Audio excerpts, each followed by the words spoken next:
Have you ever had to pretend your heart wasn't breaking? Not for an hour or a day, but for weeks?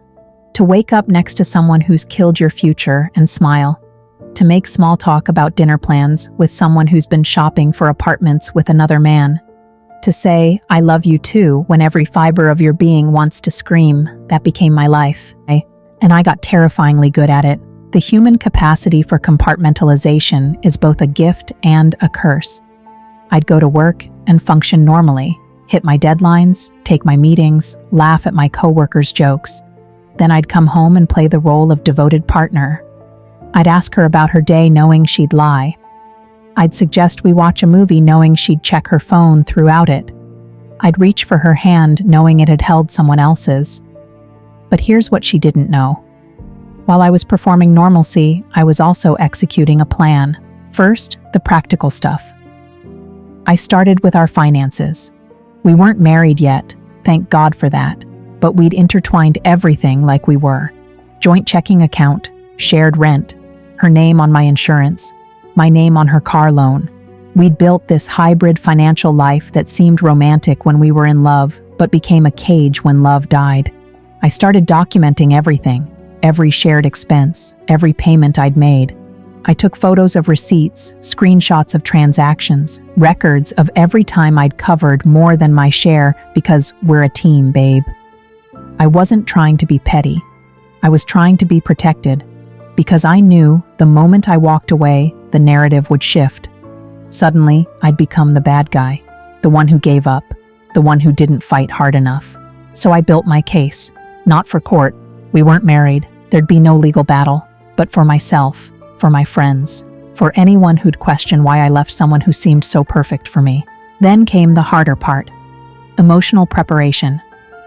I started therapy, told my therapist the whole truth, well, most of it, that I'd discovered my partner's affair and was planning my exit. She helped me understand something crucial. My anger was valid, but it couldn't drive my decisions. Because anger makes you impulsive. Anger makes you reactive.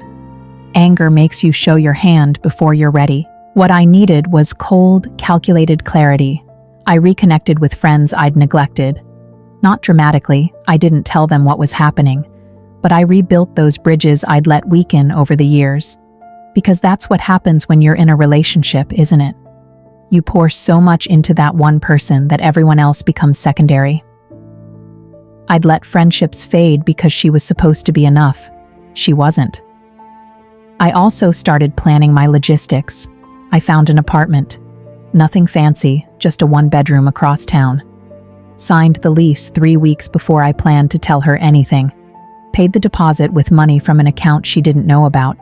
My grandmother had left me some savings years ago, and I'd kept it separate. Smart, as it turned out. I bought furniture, not much, a bed, a couch, some basics.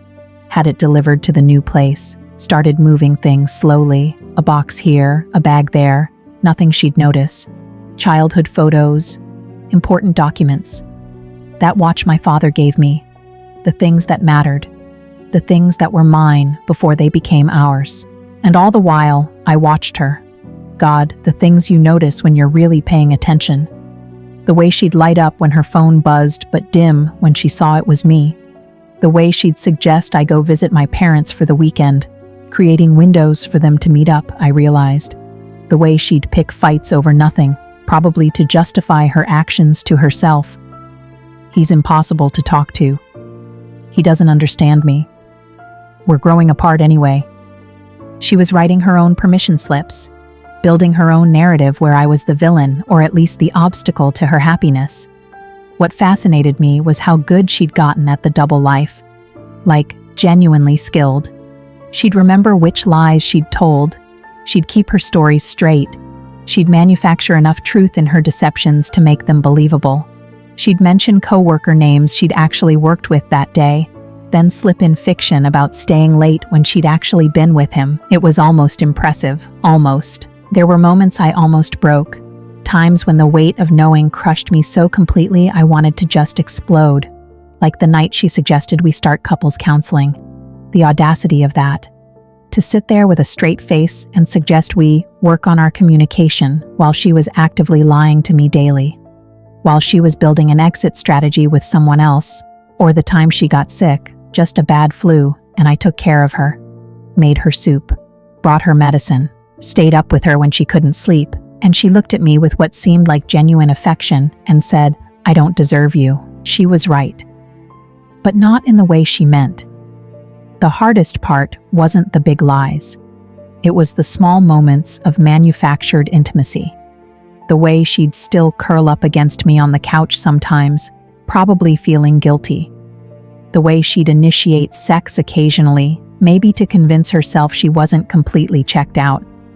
The way she'd say we and us and our future like those words still meant something. Each time felt like a knife.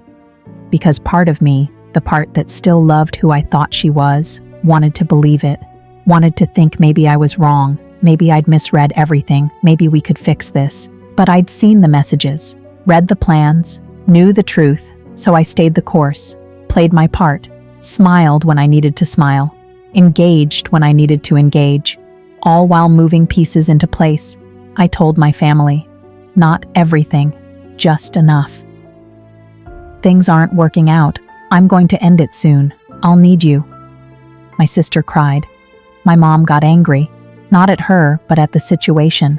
My dad just got quiet and said, "Do what you need to do. We're here." That mattered more than I can express. I also started saving money aggressively. Every bonus, every extra shift, every dollar I could squirrel away went into that separate account. Because I knew the immediate aftermath would be expensive. Deposits, moving costs, furniture I'd need to replace, the price of starting over. But more than that, I was saving for my dignity. I didn't want to be in a position where I had to stay because I couldn't afford to leave. I didn't want money to be the excuse that kept me trapped in a relationship with someone who'd already left emotionally. Then came the practice runs. I know how this sounds, but I'd stand in front of my bathroom mirror when she was asleep or at work and practice what I'd say, how I'd say it. I'd rehearse staying calm, keeping my voice level, not getting drawn into an argument or manipulation or tears, because I knew how it would go. She'd deny it at first, then minimize it, then cry, then get angry, then blame me for snooping, then try to make it about my flaws, my failures, my role in pushing her away. And if I wasn't prepared, I'd get sucked into defending myself, justifying my decision, seeking her validation even as I left her. I couldn't let that happen, so I practiced, emotionally, mentally, verbally, until I could say the words without shaking, until I could imagine her tears without wavering, until I knew, really knew, that I could follow through. 3 months. That's how long I lived in this liminal space between knowing and acting. 3 months of performance, 3 months of preparation, 3 months of dying inside while appearing fine outside. People talk about the moment of betrayal being the worst part. It's not. The worst part is living with that knowledge, holding it close, watching the person you loved become a stranger while they think you suspect nothing. The worst part is realizing you've become a stranger to yourself.